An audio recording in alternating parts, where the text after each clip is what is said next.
গুরু পূর্ণিমার পুণ্যতিথিতে ছাতুবাবুর বাজারে মনোহর সেবাশ্রম সংঘে স্বামী বিরজানন্দ ভারতী মহারাজের ১২৩তম জন্মোৎসব পালিত হল।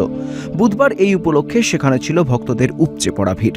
প্রত্যেক বছরই দূর দূরান্তের ভক্ত ও শিষ্যরা অপেক্ষা করে থাকেন এই দিনটির জন্য, জানালেন মনোহর সেবাশ্রম সংঘের সেক্রেটারি জ্যোতির্ময় চৌধুরী। এই তিথিতে আমার গুরুদেবের পুজো হয়।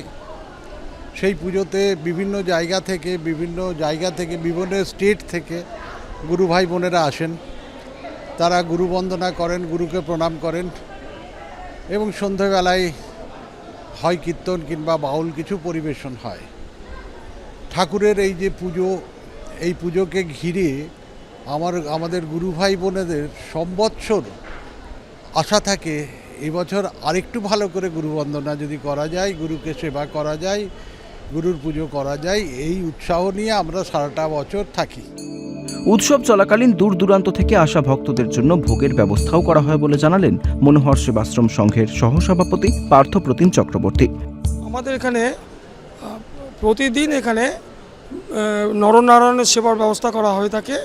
এখানে খিচুড়ি ভোগ, তার সাথে আলুর দম, মিষ্টি, এখানে মোটামুটি আপনার এখানে বেশ কয়েক হাজার লোক এই উৎসব চলাকালীন প্রতিদিন আমাদের দেওয়া হয়ে থাকে। আর যে সমস্ত গুরু ভাই গুরু বোন তারা আসছেন বাইরে থেকে, এখানে প্রসাদের ব্যবস্থা করা হয়েছে। তারা প্রসাদ পাবেন, গুরু পূজা করবেন, গুরুকে স্মরণ করবেন। আজ গুরু পূর্ণিমা।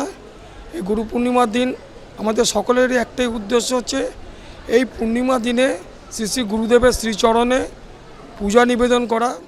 ভক্তরাও জানালেন তাদের অভিজ্ঞতার কথা। আমি জন্ম থেকেই শ্রী শ্রী ঠাকুরকে দেখছি। আমার ঠাকুমা শ্রী শ্রী ঠাকুরের শিষ্য ছিলেন এবং আমার বাবা মা সকলেই শ্রী শ্রী ঠাকুরের কোলে পিঠে চড়েই আমি মানুষ হয়েছি। আজ এই শেষ বয়সে এসে বলছি যে সারা জীবনটা শ্রী শ্রী ঠাকুর ছাড়া আমরা কিছু জানি না। গুরু পূর্ণিমার দিনে শত শত ভক্ত সমাগমে মুখরিত হয়ে উঠল মনোহর সেবাশ্রম সংঘ। ক্যামেরায় কিশোর মুখোপাধ্যায়ের সঙ্গে অভিজিৎ প্রামাণিকের রিপোর্ট, ক্যালকাটা নিউজ।